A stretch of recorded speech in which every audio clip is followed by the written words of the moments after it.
Hello నమస్తే welcome to 69 TV నేను సుమాంజలి తెలంగాణ మరియు ఆంధ్రప్రదేశ్లో ముఖ్యమైన వార్తల కోసం 69 టీవీని చూస్తూనే ఉండండి ముందుగా బులెటిన్లోని headlines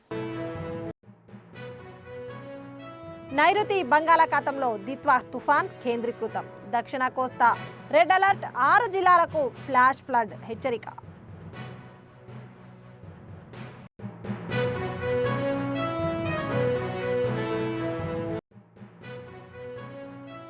Karimnagar Maneru వాగుపై check dam దెబ్బతిన్న ఘటనపై కలెక్టర్ పోలీస్ కమిషనర్ సీరియస్ సమీక్ష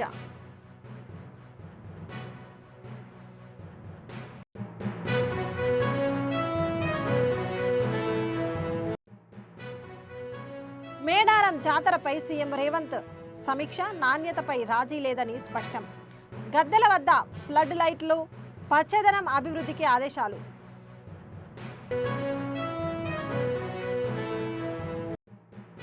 బంజారా హిల్స్ ఫ్రాంటియర్ రాజ్ షాపులో మహిళలకు చేదు అనుభవం సేల్స్ మ్యాన్ అసభ్య ప్రవర్తనపై ఫిర్యాదు సీసీ కెమెరా ఫుటేజ్ డిలీట్ చేశారంటూ ఆరోపణలు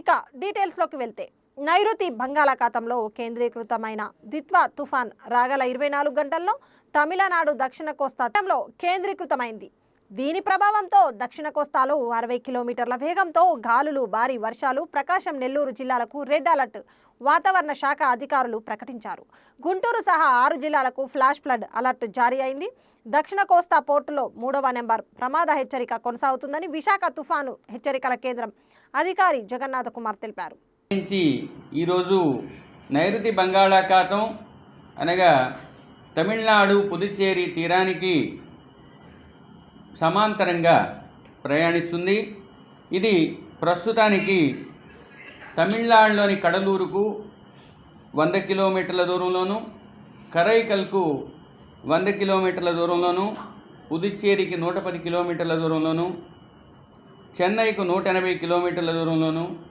వేదారణ్యానికి 140 కిలోమీటర్ల దూరంలోను కొనసాగుతుంది సముద్రంలో ఉన్న ఈ తుఫాను కోస్తా తీరం తమిళనాడు కోస్తా తీరానికి కనిష్ట దూరం అంటే తుఫాను యొక్క కేంద్రం నుంచి తీర ప్రాంతానికి ఇంచుమించు 70 కిలోమీటర్లు ఉన్నది రాబోయే 24 గంటల్లో ఇంచుమించు ఉత్తర దిశలో పయనించి ఉత్తర తమిళనాడు పుదుచ్చేరి తీరాలకు దగ్గరలో చేరే అవకాశం ఉంది ఈ ఉత్తర మార్గంలో ప్రయాణించే సమయంలో తుఫాను యొక్క కేంద్రం తీర ప్రాంతానికి ఈరోజు సాయంత్రానికి 60 కిలోమీటర్ల దూరంలోనూ రాత్రికి 30 కిలోమీటర్ల దూరంలోనూ ఉండే అవకాశం ఉంది ఈ వ్యవస్థను నిరంతరం Doppler weather radar Chennai Karaikal రాడార్లు పర్యవేక్షిస్తున్నాయి కాబట్టి దీని యొక్క గతి గమనాన్ని నిరంతరం పరిశీలించడం జరుగుతుంది ఈ వ్యవస్థ వల్ల ఈ తుఫాను వ్యవస్థ వల్ల ఉత్తర కోస్తా జిల్లాల్లో ఈరోజు కొన్ని చోట్ల రేపు పలు చోట్ల ఎల్లుండి కొన్ని చోట్ల వర్షాలు పడే అవకాశం ఉంది ఇక దక్షిణ కోస్తా జిల్లాల్లో ఈరోజు అత్యధిక ప్రాంతాలలో తేలికపాటి నుంచి మోస్తరు వర్షాలు రేపు పలు ప్రాంతాలలో తదుపరి 3 రోజులు కొన్ని ప్రాంతాలలో తేలికపాటి నుంచి మోస్తరు జల్లులు పడే అవకాశం ఉన్నది ఇక అత్యధికంగా మొదటి రోజైన ఈరోజు రాయలసీమ మరియు దక్షిణ కోస్తా ఆంధ్రప్రదేశ్లోని జిల్లాలైన నెల్లూరు ప్రకాశంలో 1-2 చోట్ల అత్యంత భారీ వర్షపాతం పడే అవకాశం ఉన్నందువల్ల ఆ జిల్లాలకు రెడ్ అలర్ట్ ఇవ్వడం జరిగింది ఇక చిత్తూరు శ్రీ సత్యసాయి నంద్యాల పల్నాడు గుంటూరు కృష్ణా పశ్చిమ గోదావరి కోనసీమల్లో భారీ వర్షానికి ఆస్కారం ఉన్నందువల్ల ఆ జిల్లాలకు ఎల్లో అలర్ట్ ఇచ్చాము తిరుపతి అన్నమయ్య వైఎస్ఆర్ కడప బాపట్లలో భారీ నుంచి అతి భారీ వర్షం పడే అవకాశం ఉన్నందువల్ల ఆ జిల్లాలకు ఆరెంజ్ అలర్ట్ ఇవ్వటం జరిగింది ఇక రెండవ రోజైన రేపు చిత్తూరు తిరుపతి అన్నమయ్య వైఎస్ఆర్ కడప నెల్లూరు ప్రకాశం బాపట్ల పల్నాడు గుంటూరు కృష్ణా, పశ్చిమ గోదావరి, కోనసీమ జిల్లాల్లోని 1-2 చోట్ల భారీ వర్షానికి అవకాశం ఉంది. కాబట్టి ఆ జిల్లాలకు యెల్లో అలర్ట్ ఇవ్వటం జరిగింది. ఇక ఉరుములు మెరుపులు కొనసాగే అవకాశం ఉత్తర దక్షిణ కోస్తా జిల్లాల్లో ఉన్నాయి. ఈరోజు దక్షిణ కోస్తా తీరం వెంబడి తీరం అవల 55 నుంచి 65, గరిష్టంగా 75 కిలోమీటర్ల వేగంతో ఈదురుగాలులు వీస్తున్నాయి. ఇవి క్రమేపీ తగ్గి రేపు ఉదయానికి 45 నుంచి 55, గరిష్టంగా 65 కిలోమీటర్ల వేగానికి చేరుకునే అవకాశం ఉంది. కాబట్టి మత్స్యకారులు ఈరోజు రేపు సముద్ర ముఖ్యంగా జమ్మికుంట పట్టణ పరిధిలోని తనుగుల గ్రామ శివారులో మానేరు వాగుపై నిర్మించిన చెక్ డ్యాం దెబ్బతిన్న ఘటనపై జిల్లా యంత్రాంగం మరియు పోలీస్ శాఖ సీరియస్గా స్పందించింది. సోమవారం కరీంనగర్ జిల్లా collector Pamela Satpathy, Karimnagar police commissioner Ghouse Alam ఘటనా స్థలాన్ని సందర్శించి పరిస్థితిని సమీక్షించారు.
మేడారం జాతరపై ముఖ్యమంత్రి రేవంత్ రెడ్డి సమీక్ష నిర్వహించారు. ఈ సమీక్షకు మంత్రులు పొంగులేటి శ్రీనివాసరెడ్డి, కొండా సురేఖ, అడ్లూరి లక్ష్మణ్, సీఎం సలహాదారు వేం నరేందర్ రెడ్డి, ప్రభుత్వ ప్రధాన కార్యదర్శి రామకృష్ణారావు, సీఎం ముఖ్య కార్యదర్శి శ్రీనివాసరాజు, ఉన్నతాధికారులు హాజరయ్యారు. మేడారంలో నిర్మాణ పనులపై అధికారులు పవర్ పాయింట్ ప్రెజెంటేషన్ ఇచ్చారు. సమీక్షలో సీఎం రేవంత్ రెడ్డి మాట్లాడుతూ గద్దెల దగ్గర ఉన్న చెట్లను తొలగించవద్దు, నాణ్యతలో ఏమాత్రం రాజీ పడొద్దు, నిర్మాణంలో చిన్న విమర్శలు తావు ఇవ్వొద్దు, గద్దెల సమీపంలో వరద నీరు నిలవకుండా చర్యలు తీసుకోవాలని అన్నారు. గద్దెల దగ్గర 4 వైపులా ఫ్లడ్ లైట్లు ఏర్పాటు చేయాలి, గ్రాండ్ లుక్ వచ్చేలా లైటింగ్ ఏర్పాటు చేయాలి, గుడి చుట్టూ పచ్చదనం అభివృద్ధి చేయాలని సూచించారు.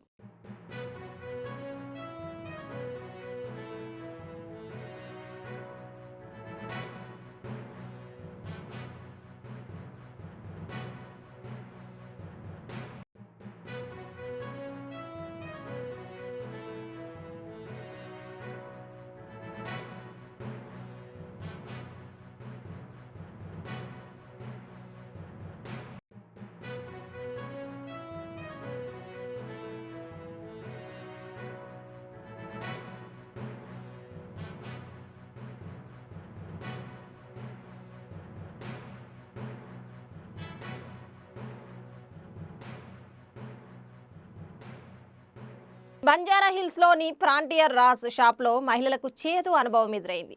ఇద్దరు మహిళలు అక్కడికి శారీ కొనేందుకు వెళ్లారు. అక్కడి సిబ్బంది మహిళలతో అసభ్యంగా ప్రవర్తించారు. ఏ స్వామి అనే సేల్స్ మ్యాన్ చీరను మహిళపై ఉంచే క్రమంలో అదే పనిగా మహిళల బాడీ పార్ట్స్ తాకాడు. 2 రోజుల్లో ఇద్దరు మహిళలపై అదే రీతిలో స్వామి ప్రవర్తించినట్లు సమాచారం. మహిళలు స్టాఫ్ మేనేజర్కు ఫిర్యాదు చేశారు. సదరు దృశ్యాలు సీసీ కెమెరాల్లోనూ రికార్డ్ అయ్యాయి. బాధితులు పోలీసులకు ఫిర్యాదు చేశారు. పోలీసులు వచ్చేలోపు సిబ్బంది ఫుటేజ్ డిలీట్ చేశారని మహిళల ఆరోపణ.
వరంగల్ 10 ఏళ్లలో మాజీ ఎమ్మెల్యే దాస్యం వినయ్ భాస్కర్ ఏం అభివృద్ధి చేశారో చర్చకు రావాలని వరంగల్ పశ్చిమ ఎమ్మెల్యే నాయని రాజేందర్ రెడ్డి సవాల్ చేశారు.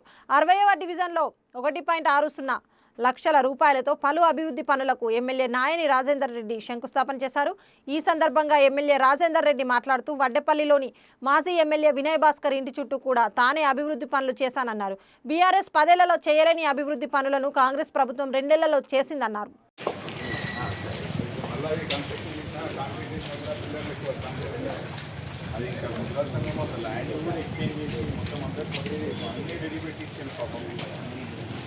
ఇప్పుడు విద్యుత్ సంఘానికి ఏమేమి కావాలో వర్తించేటి అన్ని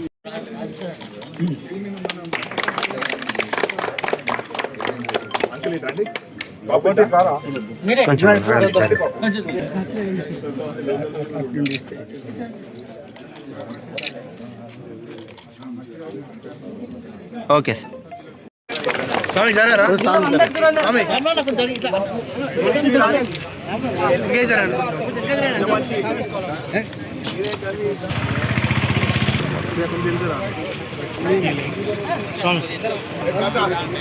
ఒక్క నిమిషం మంచిగా ఓకే సార్. ప్రజాపాలనలో భాగంగా 60వ డివిజన్ల సుమారు 1,60,00,000 వర్తు కలిగినటువంటి పనులను శంకుస్థాపన చేయడం ప్రారంభించడం జరిగింది. రేవంత్ రెడ్డి గారు ముఖ్యమంత్రి అయిన తర్వాత ప్రతి డివిజన్లలో అభివృద్ధి అనేది కళ్ళకు ఎదురుగా అవుపడుతున్నాడు. ఇవాళ నిజంగా కూడా చాలా గర్వంగా ఉన్నది ఇవాళ. ఎందుకంటే వరంగల్ జిల్లాకు హనుమకొండ జిల్లాలో వరంగల్ వెస్ట్ నియోజకవర్గానికి ఎన్ని నిధులు అడిగితే అన్ని ఇవ్వటం, ఎక్కడ కూడా డ్రైనేజ్ కానీ రోడ్లు కానీ ప్రాబ్లం లేకుండా సుమారు 75 to 80% కంప్లీట్ చేయగలిగినాం. మరి 60వ డివిజన్ల కార్పొరేటర్ అభినవ్ గారు, మాజీ కార్పొరేటర్ నాగరాజు గారు, డివిజన్ అధ్యక్షులు అందరం కాలనీ పెద్దలందరూ కూడా సహాయ సహకారాలతోటి రాజకీయాలకు పార్టీలకు అతీతంగా అభివృద్ధి మా ఎజెండా అనే విధంగా మేము ముందుకు పోతున్నాం. దానికి ప్రజలందరూ కూడా సహకరించవలసిన అవసరం ఉన్నది. కొన్ని దిక్కుల డ్రైనేజీలకు తక్కువ ఉండి ఇబ్బందులైన కాడ కూడా వారు కొంచెం జరిగి జాగ ఇచ్చి కనుక చేయగలిగితే వారికి మంచిది, సొసైటీకి మంచిది, అందరికీ మంచిది. అభివృద్ధిలో భాగస్వాములు కాండి. కానీ ఒక్కరిద్దరికి ఇబ్బంది అవుతున్నదని చెప్పి 100 మందిని ఇబ్బంది పెట్టడం కూడా మంచిది కాదు. ఆలోచన చేసి సహకరించాలని చెప్పి మీ అందరి ద్వారా విజ్ఞప్తి చేస్తాను. నిన్న రాత్రి దీక్ష దివాస్లో భాగంగా దాసరి వినయ్ భాస్కర్ రాష్ట్రంలో ప్రజా వ్యతిరేక పాలన కొనసాగుతుంది, అభివృద్ధి తప్ప అభివృద్ధి జరగడం లేదు, ఏదైతే ప్రజలకు ఇచ్చిన హామీలు అమర్చడంలో కాంగ్రెస్ విఫలమైందని చెప్పేసి వ్యాఖ్యలు చేశారు. ఎట్లా చూస్తారు వాటి? ఆయన గురించి నేను తక్కువ మాట్లాడితే మంచిది అనుకుంటానా. ఆయన ఊరిది వడ్డపల్లి, ఇక్కడనే ఉన్నా నేను. ఆయన 10 ఏళ్లలో ఎన్ని తెచ్చిండో, నేను 2 ఏళ్లలో ఎన్ని తెచ్చిందో ఆయన ఇంటికాడికి వస్తారు రమ్మని చెప్పండి. ఆయన గురించి మాట్లాడతారు. ఉత్త చెడ్డి గ్యాంగ్, పిక్ పాకెట్ల గ్యాంగ్ తిరుగుతున్నారు వాళ్ళు. వాళ్ళ గురించి పట్టించుకుంటే మేము ఎక్కడికంటే అక్కడికి వస్తాం, అక్కడ కూర్చుందాం, చూపించమను ఎక్కడ మేము ఏం తెచ్చినాం ఏం చేసినాం. వాళ్ళ ఊర్లో శ్మశానం, కార్పొరేటర్ గారు ఉన్నారు ఇక్కడనే, వాళ్ళ ఊర్లో శ్మశాన వాటికనే ఏం తెచ్చినాం తీసుకొచ్చి రోడ్లని పోయిస్తున్నాం. ఇవాళ 1,60,00,000 ఇచ్చింది ఇవాళ. అంటే ఆయన ఇంటి వెనక ఇంటి చుట్టూ లేదు, కుమ్మరవాడలో రోడ్డు నేను పోయించిన అప్పుడు తిరిగింది. వీళ్ళు మాట్లాడితే ఇంటి ముందు రోడ్డు నేను పోయించిన. వాళ్ళు వాళ్ళకు ఒక్కటి చెప్పనా మీకు, రాజకీయ దురుద్దేశం, రాజకీయ ఆరోపణలతో నేను అందుకే వారి గురించి ఇంకోసారి మాట్లాడదలుచుకోలే. నా స్థాయి నేను తగ్గించుకోదలుచుకోలే. ఏంటిదే గాడిద గుర్రాన్ని పోలికనేందే.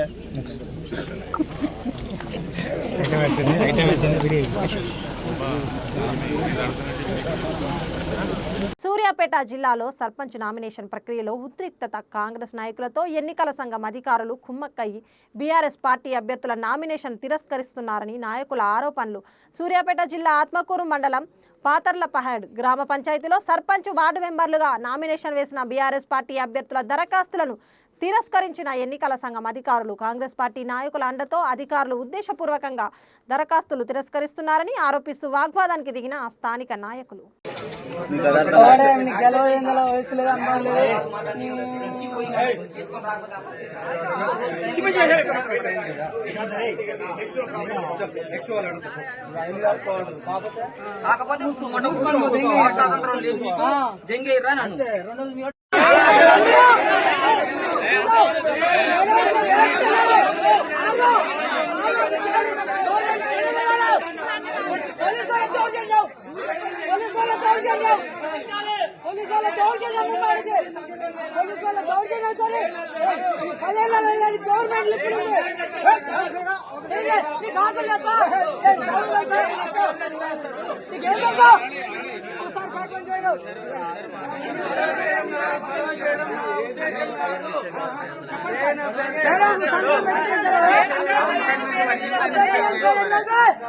Government తప్పాలి, government తప్పాలి.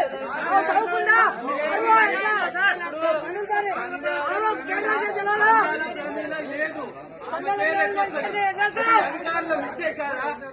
అధికారుల మిస్టేక్ ఏం తెలుసు నీకు? ఏం తెలుసు?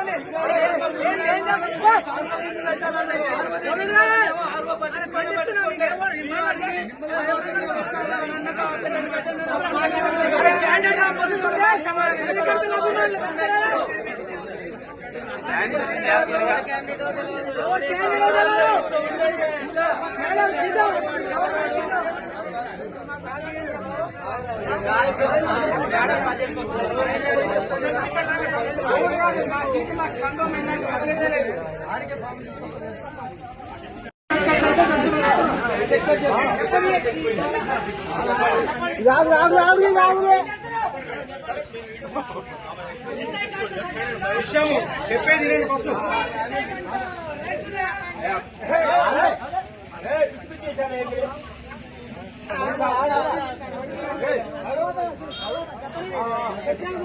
చెప్పేది వినంతే.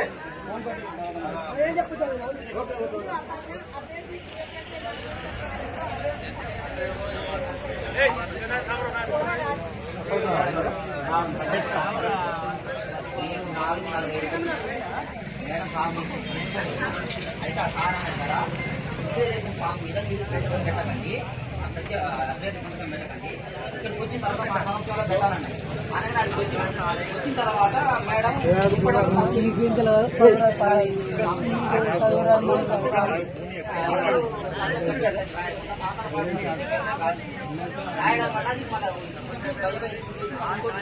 ఇచ్చే వరకు 5 గంటలు దాటిపోయింది. 5 గంటలు దాటిపోయింది. నేను ఇది డిక్లరేషన్ నాకు సంతకం పెట్టి మర్చిపోయి ఇక్కడికి వచ్చి మర్చిపోయినా కదా అని వాళ్ళు రిటర్న్ పోతే 5 గంటలు దాటింది వెళ్ళిపోరని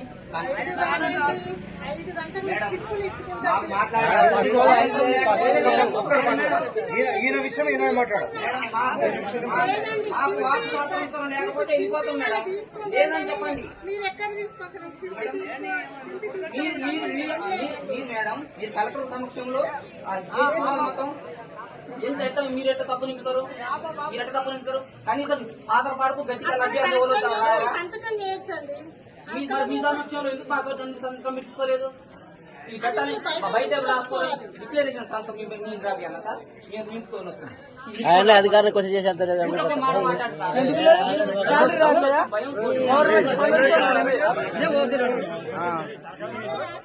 మేడం మీ వల్ల చాలా రాంగ్ జరిగింది మేడం. చాలా మంది చాలా రాంగ్ కాదు.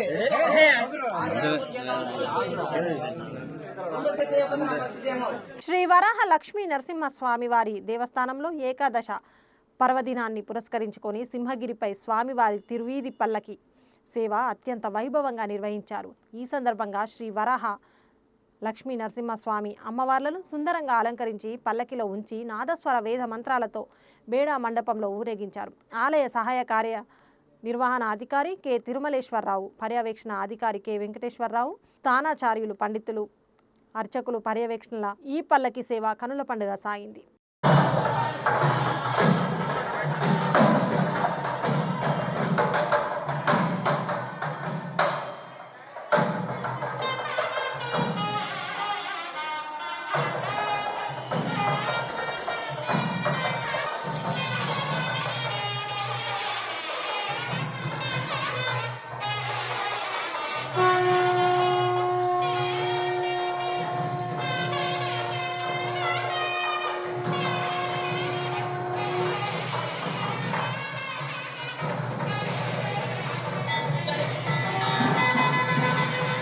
బులెటిన్ ముగించే ముందు హెడ్లైన్స్ మరోసారి.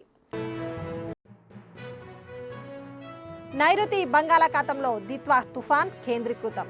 దక్షిణ కోస్తా రెడ్ అలర్ట్, 6 జిల్లాలకు ఫ్లాష్ ఫ్లడ్ హెచ్చరిక.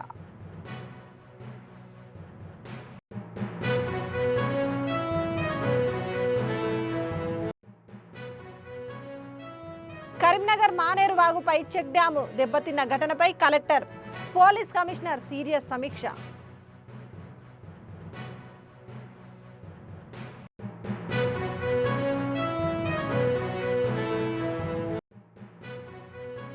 మేడారం జాతరపై సీఎం రేవంత్ సమీక్ష. నాణ్యతపై రాజీ లేదని స్పష్టం.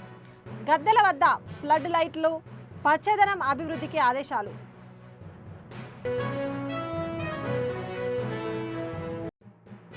బంజారాహిల్స్ ఫ్రాంటియర్ రాజ్ షాపులో మహిళలకు చేదు అనుభవం.